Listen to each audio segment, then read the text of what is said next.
Those of you on a small budget under $250, what are your options? Well, obviously, arbitrage is one option. And also, you still have the option of buying products from a wholesaler, from a wholesale supplier, but because you can't buy one at a time, normally you need to buy a few. Realistically, if you're going to buy from a wholesale supplier with a budget of under $250, you'd be looking at 2 to 4 products. I don't mean 2 to 4 units, I mean 2 to 4 different products.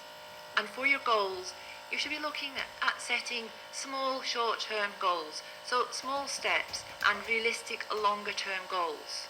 And if you want to scale up, I know not everybody wants to scale up, they're happy just generating a bit of extra income every 2 weeks or so, which Amazon pays us every 2 weeks, well, every 15 days. If you're happy with that, fine, but for scaling up, you should be looking to reinvest all your profits for 6 months. It might even take you longer than 6 months. You might need to reinvest for longer than that in order to get to the stage where you feel that you can comfortably start taking an income while you are still expanding.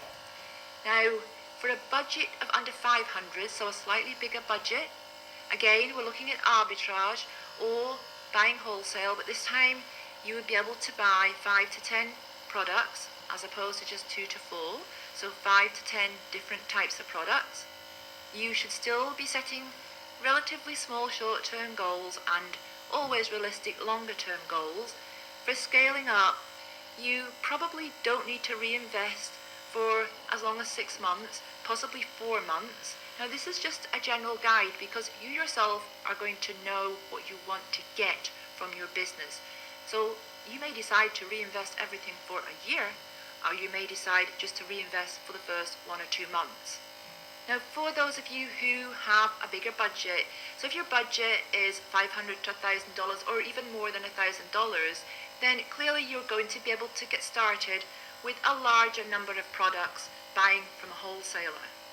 You can set bigger short-term goals and still set realistic longer-term goals, but your short-term goals can obviously be bigger. And as far as scaling up, I've got here reinvest all your profits for 2 months, but again, this is going to be down to what you want from your business. You still might decide to reinvest for longer than that, maybe a lot longer than that, because obviously the more of your profit that you reinvest, the faster you're going to be able to scale up. Now when it comes to your longer term goals, this is quite difficult, and sometimes it's not even necessary to set any long-term goals.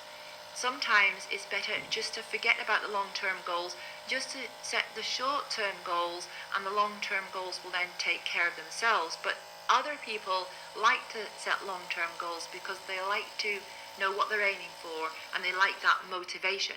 But you can't always estimate them until you've got some experience. So you can adjust those goals as you go along if necessary.